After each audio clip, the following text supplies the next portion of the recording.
Olá, bem-vindos a mais uma edição do GA Talks e cá estamos na nossa quinta edição.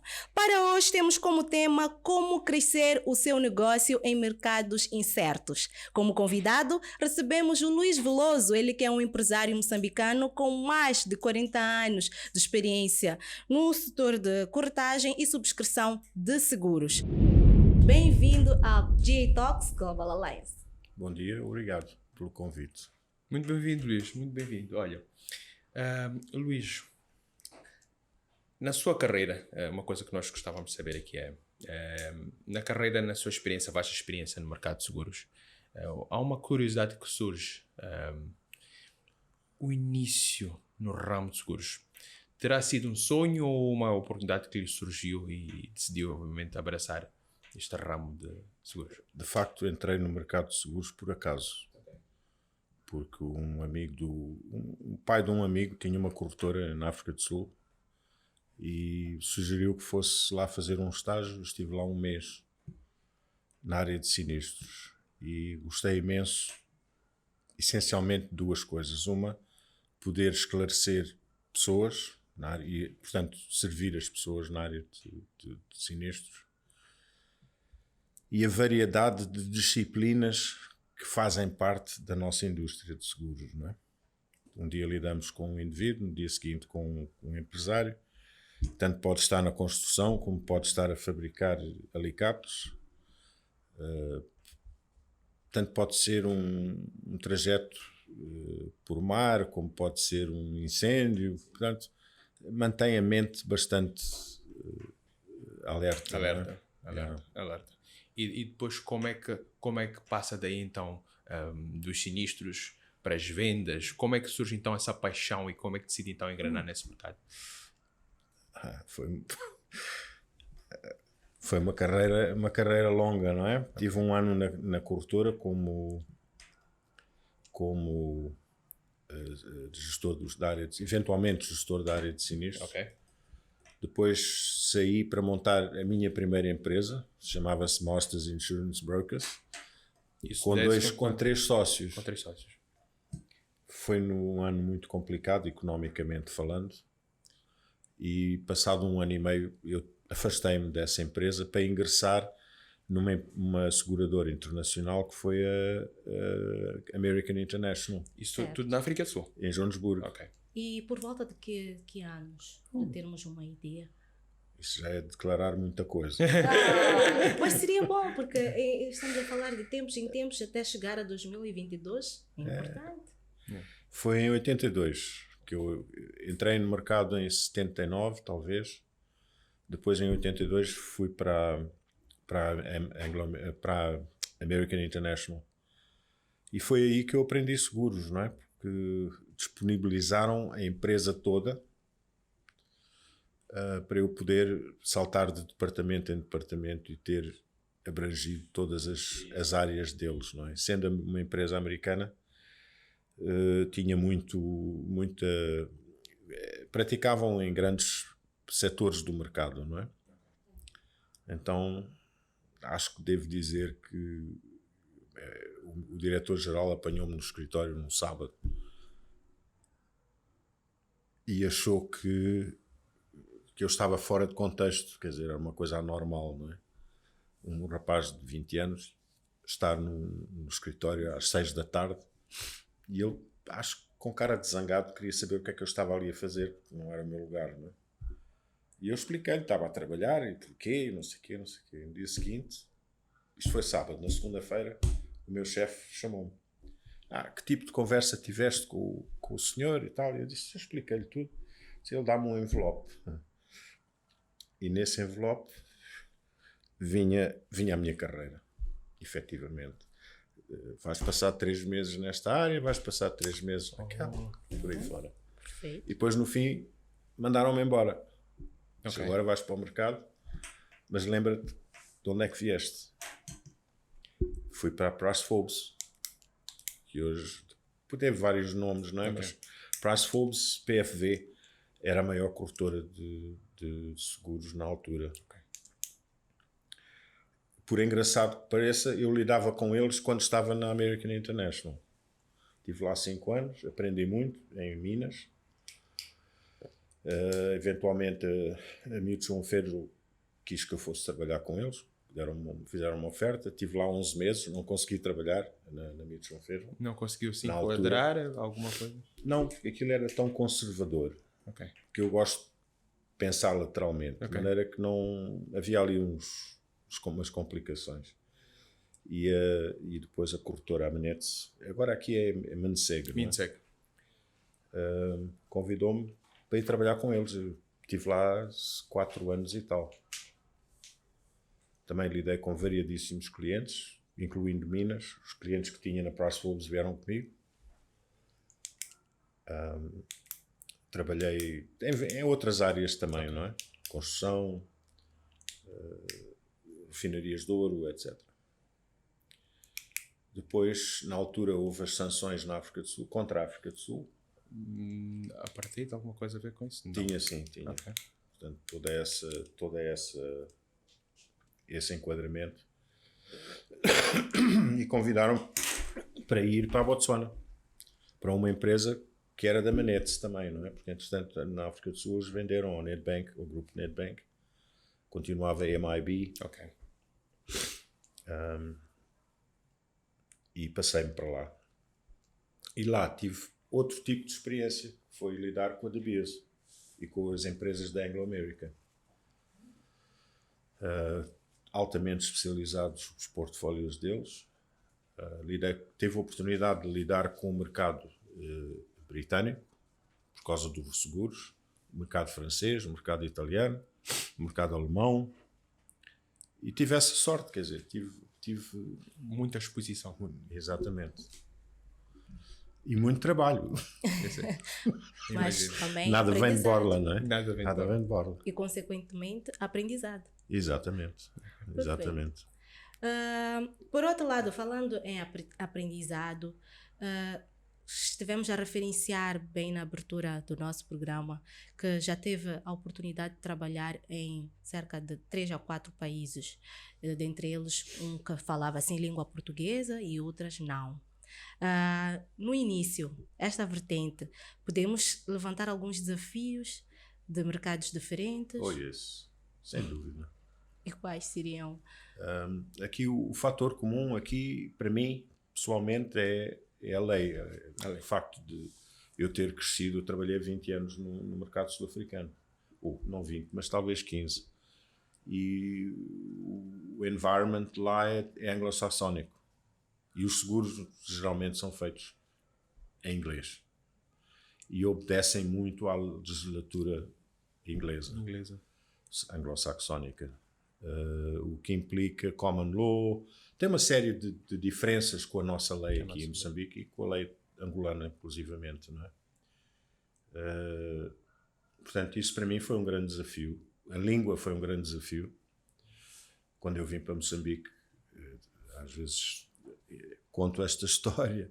A primeira carta que eu tive que escrever foram quase 5 horas para conseguir escrever, porque o português e o inglês não se conjugam muito bem em termos do que é Frases gramáticas. as frases, a construção da língua portuguesa é muito mais difícil. Muito mais complexo.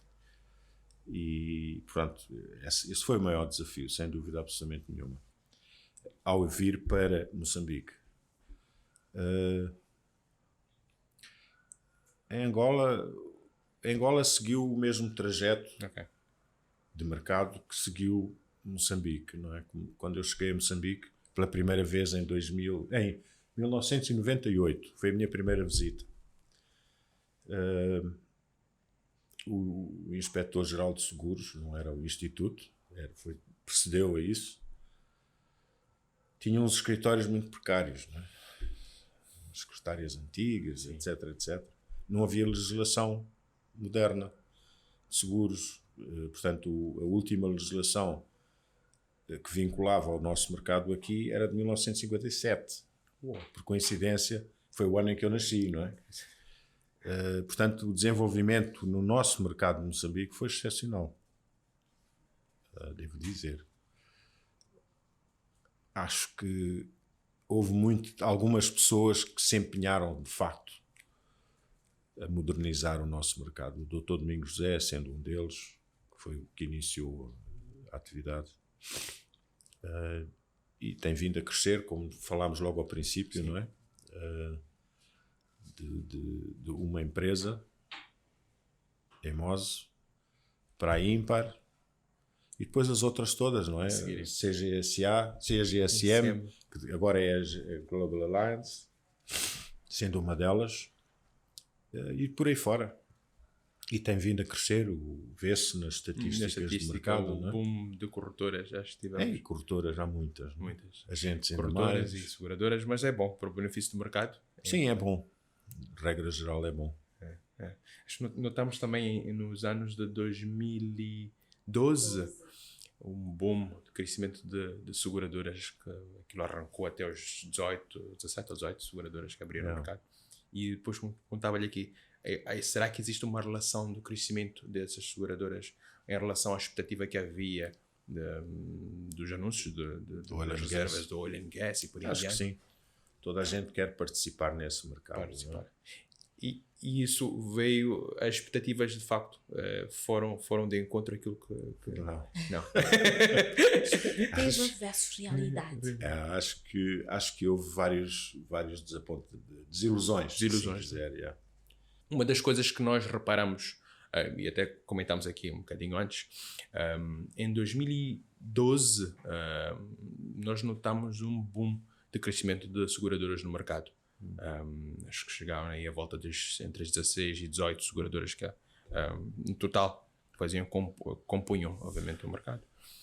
E não sei, dá a impressão que a gente tem, eu pelo menos tenho, é que pode estar ligado aos anúncios que nós tivemos na mesma altura das reservas de gás que vinham aqui. Então acredito que havia uma grande expectativa de facto vir cá para o Moçambique abrir uma seguradora para ter uma porção desse negócio.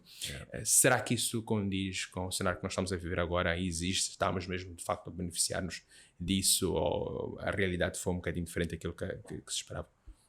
Acho que a realidade foi bastante diferente da expectativa que os empresários tinham na altura, não é?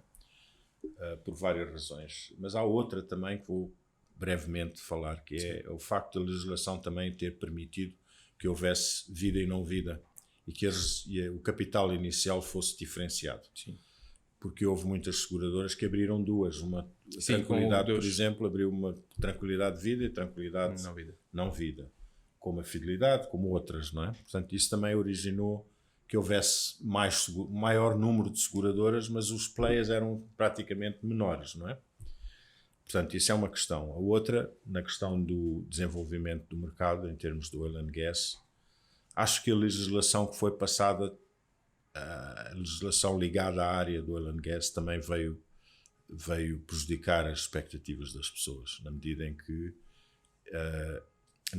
que se permitia que os investidores usassem as suas próprias cativas e tal. Fizeram ali uma legislação que está um bocado confusa, na minha opinião. Eu não sou advogado, portanto, é o que vale. Estou em crer que prejudicou o mercado nesse sentido, mas também devo dizer que trouxe as suas vantagens, porque a iniciativa das pessoas é aceitar riscos, aceitar. E muitas vezes não sabem o que estão a aceitar. Com todo o respeito, oil and gas é uma indústria muito específica.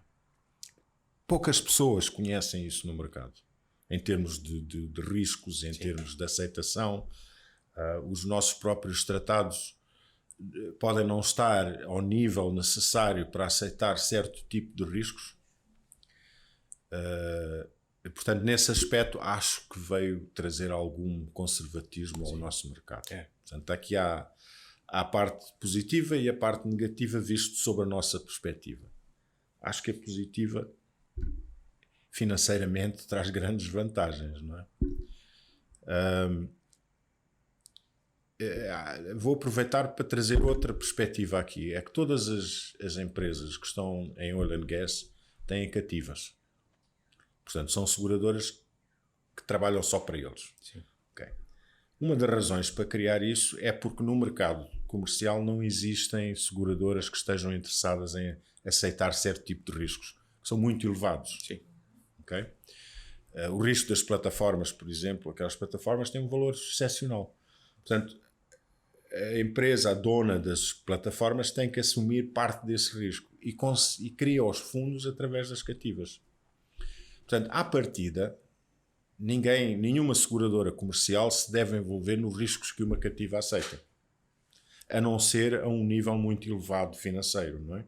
Para o qual nós não estamos equipados neste mercado. Portanto, acho que foi correta a atitude. Talvez pudesse ter sido feito de uma maneira mais suave, mas a legislação que dá aso a que os seguros da oil and gas não sejam feitos cá, acho que beneficiou o mercado.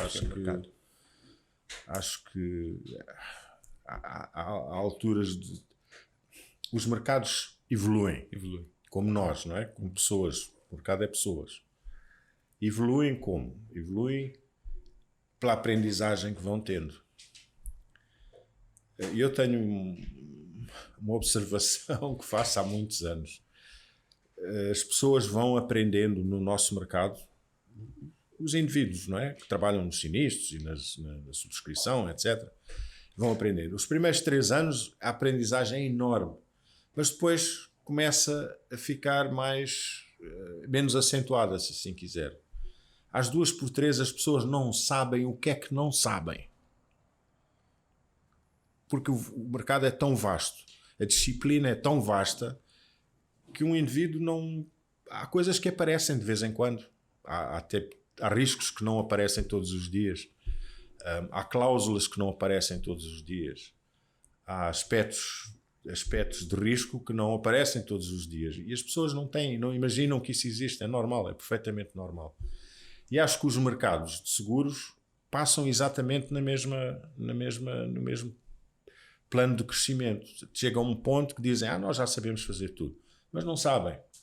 Na realidade não sabem. E já houve casos em Moçambique onde as seguradoras prejudicaram financeiramente. Por sorte, não estavam muito expostos em termos de percentagens, mas lá está.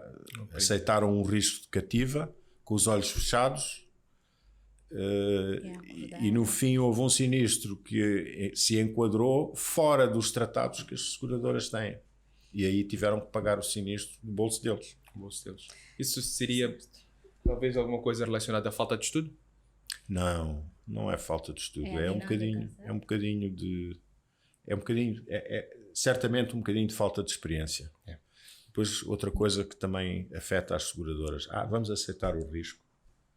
Depois resolvem-se os problemas. Quando as seguradoras devem ter cuidado, devem ser ponderadas naquilo que aceitam e querem ver a documentação, querem ler as apólices que estão em vigor. Se vão aceitar numa apólice que é global, têm que ver como é que a apólice é estruturada, quais são as cláusulas que estão lá que eles não podem aceitar, em virtude dos tratados, ou que precisam de arranjar resseguro, não é? Facultativo. Portanto, é uma área muito... seguros... Então, talvez... O risco é extremamente importante. Então, talvez dando continuidade a esse fio de pensamento, Luís, estudar o mercado é extremamente importante, pelo que eu estou a dizer. Mas, no seu caso, abriu várias empresas, 3 empresas. Como é que foi? Que lições é que tira do estudo? Foi para si também da mesma forma?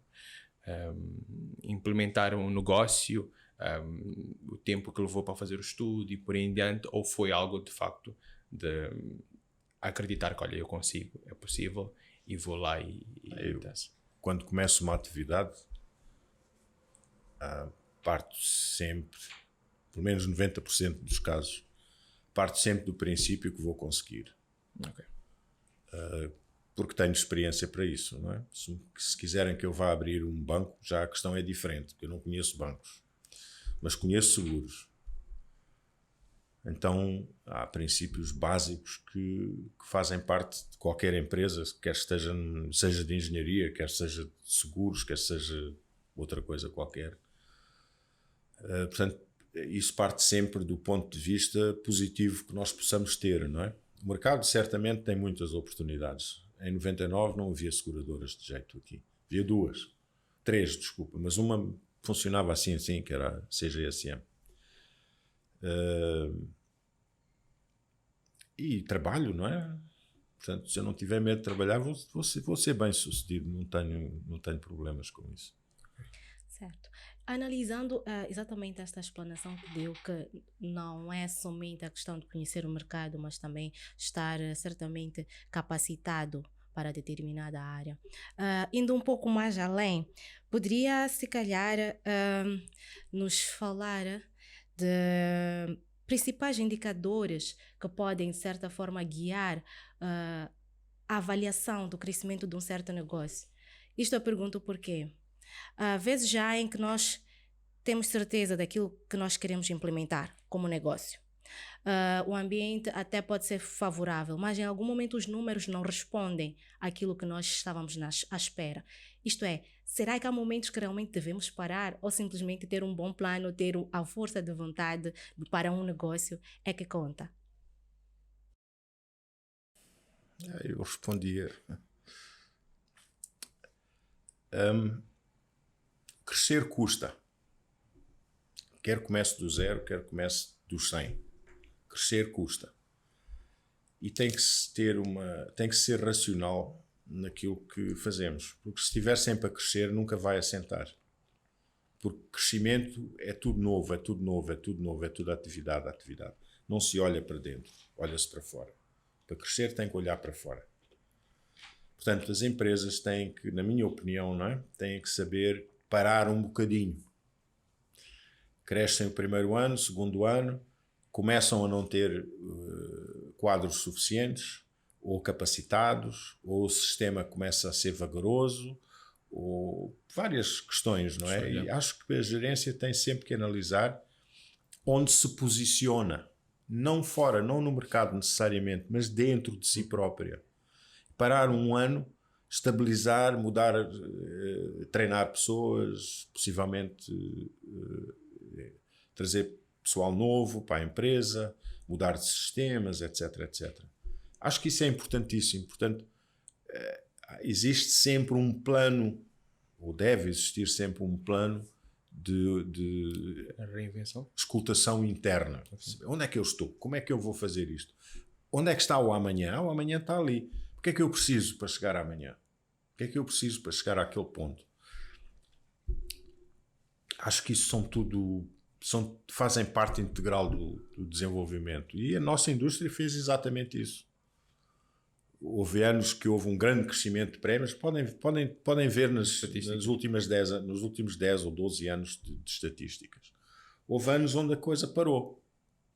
Não houve grandes crescimentos. Houve um crescimento de 1% ou 2%. E acho que as empresas sentiram essa necessidade de se auto-inspecionar, analisar as suas táticas, depois prosseguir. Acho que todos nós devemos ter essa preocupação, não é? Devemos sentar e ouvir onde é que eu estou. Luís Veloso, a nossa conversa está mesmo interessante. Estamos a falar de vários âmbitos de negócio e também focalizar nestes desafios que esteve a falar em algum momento de vários mercados diferentes. E algo que nos remete a trazer à mesa é a questão do networking. Hoje em dia parece, né? Posso assim dizer, parece que tem sido um ponto bastante relevante para a realização de negócios. Mas, no seu ponto de vista, como é que vê esta questão? É mesmo só a questão de networking, capital, ou há um soft skill, algo mais intrínseco? É muito soft skill. Muito soft skill. Acho que sim, quer dizer, as pessoas podem fazer networking, mas se não inspiram confiança, não vão conseguir chegar a lado nenhum. Fala muito, promete e não faz. Pronto, as pessoas instintivamente apercebem-se desse body language, se assim quiser. Acho que não sou a pessoa mais indicada para falar sobre networking. Se me perguntam como é que cheguei onde cheguei, há várias razões para isso. A primeira é que a ONU era um nome internacional. Ora que um nome internacional num mercado que não está muito internacionalizado não vai longe. Mas dando a conhecer esse nome às empresas, fazem as suas investigações e percebem que de facto é uma empresa fidedigna. Isso ajuda muito, não é? E ajudou-me bastante em Moçambique e ajudou-me também no caso da ONU, não é? Em Angola. Outro aspecto é a reputação. A reputação segue-nos, quer a gente queira, quer não queira. Se a pessoa não é honesta e não é fidedigna e não é cumpridora e disciplinada, essa etiqueta vai com a pessoa. Ok. Não há como falhar aí. Não há como, prometo. No mercado da Botsuana ganhei, por ser um mercado pequenino e eu lidar com a maior empresa, as duas maiores empresas, se assim quisermos, no mercado da Botsuana, fui conhecido, fiquei muito conhecido, tive a oportunidade de ser apresentado a muita gente a nível governamental, etc. Quando eu entrei em Angola, a EON Angola já existia, já tinha a licença, não é? Então eu fui ver o Inspetor-Geral de Seguros lá. Sabes, estivemos numa reunião com o resto do mercado africano, na SADC, não sei o quê, o seu nome apareceu. Ok, thanks. Isto inspira confiança, não é? Sim. Imediatamente. Portanto, nesse aspecto, a ONU Angola beneficiou dessa reputação. Há pessoas que transitam entre mercados e conhecem o Luís Veloso e pronto, são os tais tags que nos seguem, não é? Para o resto da vida. Quando cheguei cá, em 2009, para abrir a ONU, a FIDES Moçambique, já era conhecido. Não sei se devo contar esta história, mas estando a pensar em sair de Angola para voltar para Moçambique, recebo uma chamada telefónica de um ex-cliente meu cá, que me pergunta quando é que vens, porque eu já estou farto de aturar estes indivíduos. E eu vim, ele foi o meu primeiro cliente, mas no dia seguinte de eu ter a licença, ele nomeou-me como corretor deles.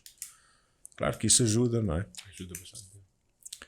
E pronto, depois o networking também vai ajudando, porque A fala com B e B fala com C, e acho que a FIDES cresceu por isso. Nós não temos um website sequer, não fazemos publicidade, não andamos nos cocktails todos por aí fora, mas as pessoas conhecem, sabem quem somos. É a reputação. É o tal soft touch, não é? Olhar as pessoas nos olhos, ser ponderado naquilo que se diz, ser honesto. Acho que isso é a coisa mais importante no negócio. É indispensável. Okay. Nessa questão, Luís, do networking, falou aqui no início, olha, as pessoas vão lá às vezes, encontram-se com alguém e por em diante, querem falar tudo, querem falar de tudo, querem mostrar não sei o quê, e às vezes essa atitude deles demonstra que provavelmente não estejam ou preparados para ter algum tipo de oportunidade naquele momento. Existe, eu ainda acompanhei há dias, acho que foi num podcast, por acaso alguém também a comentar em relação a isso, como quem diz, um empreendedor, alguém que está a iniciar um negócio, quando houve a questão do networking, pensa que, olha, vou para um evento, vou ter com a pessoa e logo, olha, passo a disparar tudo o que eu tenho, tudo aquilo que eu quero fazer e por aí em diante, e às vezes deixa transparecer algum tipo de falta de profissionalismo e por aí em diante. Compartilha desse tipo de pensamento. Sim. Certamente. Quando se conhece o assunto que se fala, na altura, especialmente em seguros, repare, um corretor de seguros não manda, não é ele que assina o cheque da indemnização do seguro. Sim. Ele tem que se gerir pelo produto que vendeu ao cliente. Se ele não conhece esse produto, vai dizer ao cliente, não, está tudo coberto. Mas esquece de falar das exceções, porque todas as apólices de seguro têm exceções. E acho que o cliente usa um corretor precisamente para se inteirar da disciplina, não para receber os sims todos, não é? Depois no fim ficar desapontado quando a coisa não corre bem. Portanto, conhecer o seu produto é essencial. E ser franco, não é? Não sei como explicar. O tal soft touch é soft touch. Não há nada a fazer. Ok. Acho que É isso. Há uma coisa que tocou aqui, falou que não tem websites e por aí em diante. Há uma dúvida que eu tenho, porque que eu lhe pergunto isso, Luís? Porque nós, pronto, é inegável, nós estamos a entrar numa era digital, cada vez mais digitais. Vimos agora na pandemia que afinal de contas conseguimos trabalhar também, obviamente, de forma remota e por aí em diante. Estamos a entrar numa era digital, numa era em que os clientes valorizam cada vez mais o seu tempo, os seus recursos e as energias que despendem, obviamente, para fazer algum tipo de negócio. Como é que acha que a corretora se posiciona numa era em que estamos cada vez mais digitais? E como é que acredita que serão os próximos anos? Qual é o papel da corretora? O papel a corretora vai exercer neste âmbito digital? Como é que prevê isso? Ok, acho que isso é uma pergunta bastante interessante. Mesmo no contexto, nem mesmo no contexto da minha aptitude técnica, ou digital, se assim quiserem. Nos últimos 4 anos, na FIDS, tem havido uma grande alteração em termos de sistemas, tanto informáticos como de recursos humanos, etc. E tem sido um progresso necessariamente lento, no contexto de, por exemplo, acedermos a uma plataforma de seguros, tivemos que transferir todos os nossos clientes para essa plataforma, decidimos fazer conforme as datas de renovação iam aparecendo, demorou 1 ano a fazer. Logo em seguida decidimos mudar o nosso sistema de contabilidade e migramos para uma plataforma um bocadinho mais profissional do que a que tínhamos. Depois tivemos que integrar os 2 sistemas. Isso é um fator moroso e complicado às vezes. Conseguimos chegar lá. Estamos agora numa fase em que nos vamos digitalizar. Já estamos a fazer o nosso website. Okay. Isto graças a um cliente que uma vez me mandou um WhatsApp message a dizer que queria alterar a apólice dele, se podia fazer isto digitalmente. E eu enchi-me de vergonha, porque já devia estar aí, não é? A realidade é essa, o futuro é esse, o que traz outras implicações para o mercado, inclusivamente, não é? Portanto, acho que dentro dos próximos 12 meses vamos estar aptos a todas as facilidades. A outra parte da sua pergunta foi a implicação da digitalização no nosso mercado de corretores. Pois aí é que está. O futuro dos corretores depende do tipo de negócio que vão transacionar. Por exemplo, há plataformas na África do Sul e noutros sítios, com certeza, que apresentam a um cliente individual uma série de cotações logo à partida. Portanto, ele insere a sua realidade. Moro aqui, tenho este carro, tenho aquele carro, não sei o quê, e o sistema informático vai-lhe dar 3 ou 4 opções de preços, logo. Okay. Então, a existência do corretor passa a ser um computador. Sim. O único indivíduo que interfere ali é o programador, por um lado, e o indivíduo que está a alterar a informação, portanto, o back-office daquele sistema. É aquela coisa que chamam de Artificial Intelligence. Something along those lines, yes. Uma coisa assim. Portanto, o corretor que se prima pelo mercado individual não tem futuro. O computador vai tomar conta disso. Onde ele tiver que opinar sobre a matéria segurada, ou as apólices de seguro, é onde ele vai se ingrar. Portanto, tem que ser um indivíduo com capacidades profissionais de conhecimento dos produtos que existem no mercado. Portanto, implica-se que o corporate broker vai continuar. Porque esse é que dá assistência ao cliente. É interativo com ele, não é? Estou à procura de uma palavra que não me vem à cabeça. É onde ele tem que ter a experiência, o expertise tem que lá estar, para ele dizer não faças assim, faz assim, etc, etc. Acho que esse futuro pode ser um bocadinho, se os corretores hoje não começam a perceber-se dessa alteração. Em Moçambique, noutros sítios já existe isso, não é? Já existe. E a necessidade do corretor vai diminuindo. nessas áreas. Portanto, automóvel, por exemplo. Qual é... 90% dos casos o corretor não tem nada a dizer, a apólice é esta, está ali, não sei o quê. Em Moçambique até existe uma diferença de produtos, não é?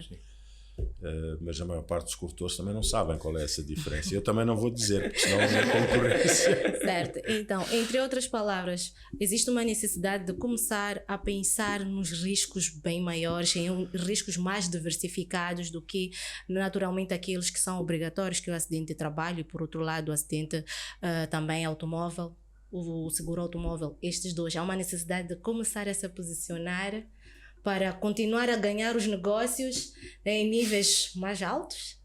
Isso é essencial, não é? Isso é essencial. Não há como fugir a essa regra. Perfeito. Certo, cá estamos no nosso podcast. Hoje estamos em conversa com o Luís Veloso, ele que é o fundador da corretora Fides, que foi criada em 2010. Estamos a partilhar de várias experiências de alguém que já teve a experiência de montar negócios, não só em Moçambique, mas também em outros países. Uma coisa que neste momento me vem à mente, estamos a falar de negócios. Para fazer algo na vida, geralmente é por alguma razão específica, ou porque nos inspiramos, ou porque temos alguém ou algo que nos motiva. Para o Luís Veloso, na área de negócios ou como inspiração, o que é que tem estado a guiar-lhe ou guiou-lhe para o início, podemos assim dizer, até então?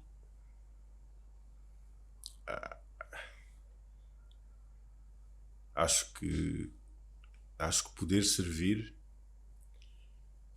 é sem dúvida a maior inspiração que eu tive.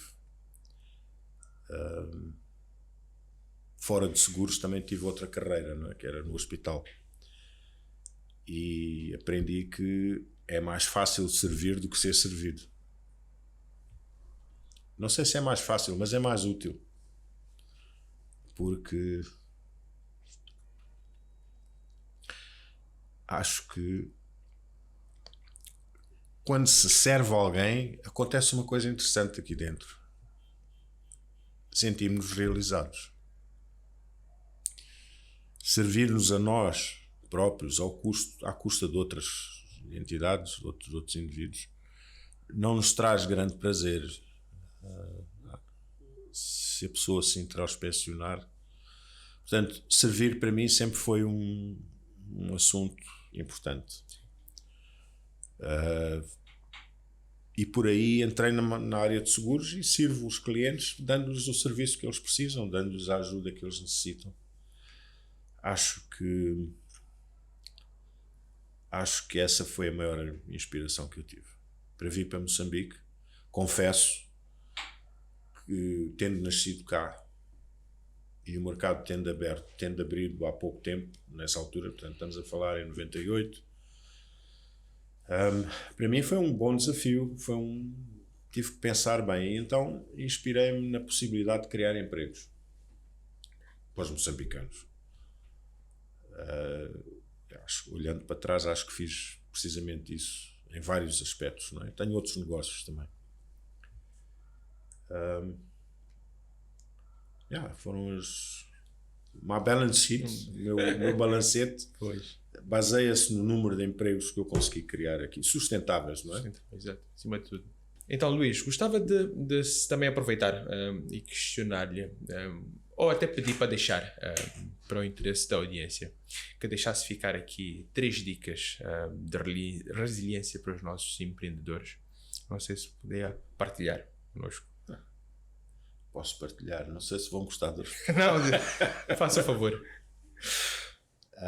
Acho que em termos de resiliência tem que haver uma abordagem bastante conservadora, não é? Em qualquer negócio. Se abre um negócio, e na nossa indústria acontece infelizmente com alguma frequência, o corretor assume que os prémios são a receita do corretor e acabam por gastar o valor dos prémios e não pagam às seguradoras. Isso é um problema muito complicado.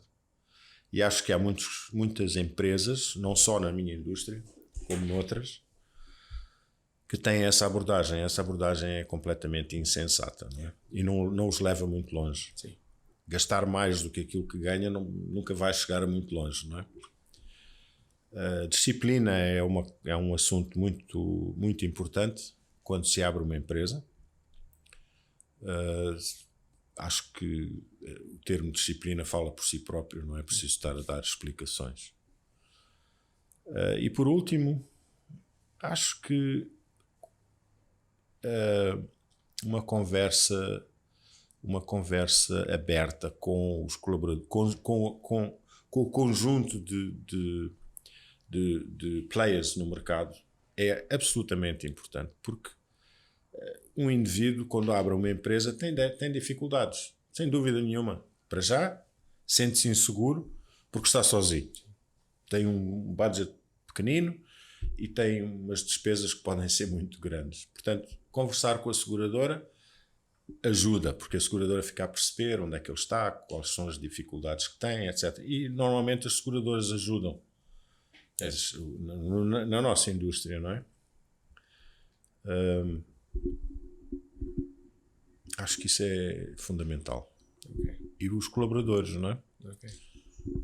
Quando foi a questão da pandemia, a primeira coisa que eu fiz foi juntar o meu pessoal todo. Nessa altura tinha 25 pessoas, uma coisa assim. E dizer-lhes, olha, passa-se assim, assim, nós não fazemos a mais pequena ideia para onde é que isto tudo vai. Portanto, temos 3 opções. Ou nos dedicamos e aceitamos as circunstâncias como elas forem, ou eu tenho que despedir pessoal, que eu não gostava de fazer, ou temos que partilhar os nossos custos. Se for necessário diminuir salários, diminui, se não for, não. Mas a ideia é A, B, C, D, E, F. Toda a gente ficou calada, não é? Ninguém gosta de saber que pode perder algum do seu pouco dinheiro, não é?